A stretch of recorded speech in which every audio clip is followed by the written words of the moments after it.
এবং প্রয়োজন। আল্লাহ রাব্বুল আলামিন আমাদের উপর যাকাতকে ফরজ করছে। ইসলামের বুনিয়াদ 5টা, তার মধ্যে একটা হলো যাকাত। আমি বলতে চাই যাকাত কার উপরে ফরজ? যাকাত আজকের এই দিন বলতে আজকে কয় তারিখ? ইংরেজি 14 তারিখ, 14/3/2026।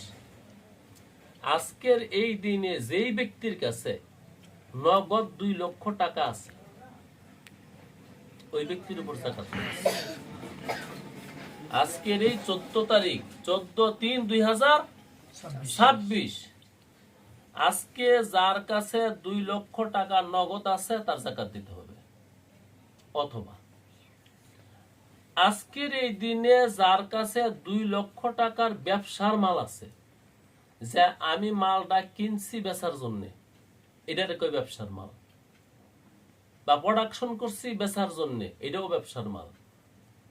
যার কাছে 2 লক্ষ টাকার ব্যবসার মাল আছে তার উপরও যাকাত দেওয়া খরচ। এমনি করে যে ব্যক্তির টাকা নাই, ব্যবসার মাল নাই, কিন্তু সোনার রূপা আছে, টাকা আছে, সোনার রূপা আছে, তার উপরও যাকাত দেওয়া খরচ। তবে সোনার বিষয়টা একটু ভেঙে বলি। স্বর্ণ হলো যার কাছে 7.5 ভরি স্বর্ণ আছে, তার উপরে যাকাত দেওয়া খরচ। যাকাত দিবে কিভাবে? 7.5 ভরি স্বর্ণের বর্তমান মূল্য ধইরা যাকাত দিবে সে। তো এখন কত হলে কেউ বলতে পারেন আমার কাছে তো 7.5 ভরি নেই, 1 ভরি আছে, 2 ভরি আছে। ওই ব্যক্তির উপরও যাকাত খরচ হয়ে গেছে। কেন? অন্য কিছু থাকার কারণে। যেমন 2 ভরি স্বর্ণ আছে, 1 ভরি রূপা আছে, বা 4 ভরি রূপা আছে, 2 ভরি রূপা আছে, লগে 2000 টাকা আছে, বাস। মনে করেন রূপা নাই, শুধু 1 ভরি স্বর্ণ আছে, এর সাথে তার কাছে বেশি না 2-5,000 টাকা আছে, যাকাত খরচ হয়ে গেছে। কারণ 2 ভরি স্বর্ণের বর্তমান বাজার 2 লাখ টাকার উপরে। 1 ভরি, 1 ভরি স্বর্ণের বাজার 2 লক্ষ টাকার উপরে। এই জন্য যার কাছে 1 ভরি স্বর্ণ আছে, এর সাথে যদি তার 100 টাকাও থাকে নগদ, তারও যাকাত দেওয়া খরচ। এই সমস্ত বিষয়গুলো অনেকেই জানে না, এবং মহিলাদেরকে জানাই দিবেন, যে মহিলার কাছে শুধু 1 ভরি স্বর্ণ আছে, সাথে মনে করেন আধা ভরি রূপা আছে, যাকাত খরচ হয়ে গেছে। অথবা আধা ভরি স্বর্ণ আছে আর লগে 1 লক্ষ টাকা আছে, যাকাত খরচ হয়ে গেছে। তাহলে 3টা কথা বলছি যেগুলা আমাদের দেশে প্রযোজ্য। 1 নম্বরে যার কাছে আজকের দিনে 2 লক্ষ টাকা আছে নগদ, ওই টাকাটা তার 1 বছর ধরে তার হাতে আছে, যাকাত দিতে হবে। 2 নম্বরে যার কাছে 2 লক্ষ টাকার ব্যবসার মাল আছে, তার যাকাত দিতে হবে। ব্যবসার মাল, যেই জমি চাষ করে খায়, এই জমির যাকাত দিতে হয় না। যেই ঘরে বসত করে, ওই ঘরের যাকাত দিতে হয় না। যেই জিনিসের মাধ্যমে আমরা উপার্জন করি, যেমন কারো মেশিন আছে, মেশিনের যাকাত আসে না। কেন? মেশিন ব্যবসার মাল না।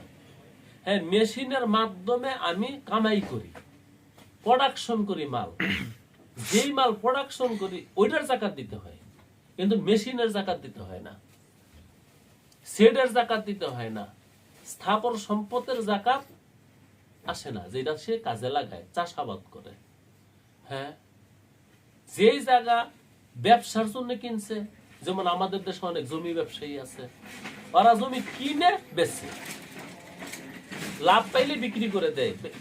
কেনার সময় নিয়ত করে কিনে, আমার যদি লাভ হয় তো বিক্রি করে দেব।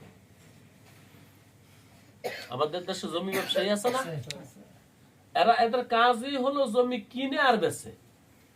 তাদের এই জমির যাকাত দিতে হবে, কারণ এটা ব্যবসার মাল। এই কিনছে এই ব্যবসার জন্য, আর যাই কিনছে আমি বাড়ি করবো বা চাষ করে খামু বসত কর্ম, তাহলে জাকাত দিতে হবে না। তাহলে নগদ টাকার জাকাত দিতে হবে, ব্যবসার মালের জাকাত দিতে হবে, সোনা চান্দির জাকাত দিতে হবে। এমনি করে প্রয়োজনের অধিক যদি কোনো সম্পদ থাকে,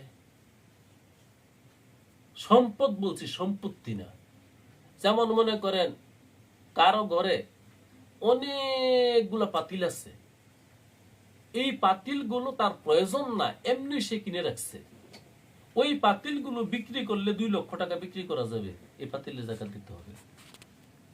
অথবা কারো বাড়িতে অনেক সোফা সেট কিনে রাখছে, খাট পালঙ্ক কিনে রাখছে, এগুলো তার দরকার না, এমনিতে কিনে রাখছে, প্রয়োজনের অধিক যদি হয় আর ওই সম্পদ গুলার দাম যদি 2 লক্ষ টাকা পর্যন্ত পৌঁছে, তাহলে জাকাত দিতে হবে।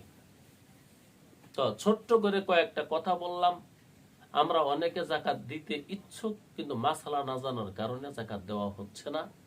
বিশেষভাবে মহিলাদের বিষয়টা একদম পেছ লেগে রয়েছে, কেউ বুঝাইতেও আছে না, তারাও বুঝে না, জাকাত দেওয়া হচ্ছে না। অনেক মহিলা আছে, তার 1 ভরি স্বর্ণ আছে, 1.5 ভরি স্বর্ণ আছে, লগে কিছু রূপা আছে, সামান্য কিছু টাকা আছে, দেখা গেছে সব মিলাইলে 2 লক্ষ টাকা হয়ে যায়, তার কিন্তু জাকাত দেওয়া ফরজ। এই জাকাত গুলো না দেওয়ার কারণে দেখা গেছে 10 বছর জাকাত দিচ্ছে না, 5 বছর জাকাত দিচ্ছে না, না দিতে দিতে তার এই পুরো মাল জাকাতের মালে পরিণত হয়ে গেছে। এই মালটা এখন আর তার জন্য হালাল না, সব হারামে পরিণত হয়ে গেছে। জাকাত না দেওয়ার কিন্তু ভীষণ ক্ষতি। 1 বছর জাকাত দিছে না, 1 বছরের টাকা তার রয়ে গেছে, এগুলা হারাম মাল। এই হারাম মাল হালাল মালের সাথে মিল্লা মিক্সার হয়ে গেছে। 2 বছর 3 বছর 4 বছর দিছে না, তার সব মাল নাপাক হয়ে গেছে। তো আল্লাহ রাব্বুল আলামিন আমাদের উপর জাকাতকে ফরজ করছে। তো যেই অঙ্কগুলো আমি বলছি, এই অঙ্ক অনুপাতে যাদের কাছে সম্পদ আছে, পয়সা আছে, সোনা দানা আছে, তারা জাকাত দিয়ে দেন ইনশাআল্লাহ তাআলা। যারা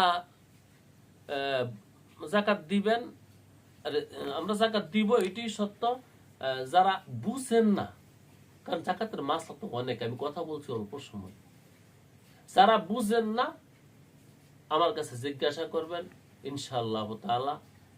যেটা বুঝেন না আমি এটা বুঝিয়ে দেওয়ার চেষ্টা করব। এবং যারা আমাকে নেটে শুনবেন, তারাও যদি বুঝে না আসে আমাকে ফোন দিয়েন বা SMS করেন, আমি বলার জন্য প্রস্তুত আছি, আমি রাজি আছি ইনশাআল্লাহ তাআলা, আমি বলবো। আল্লাহ আমাদেরকে আমল করার তৌফিক দান করুন।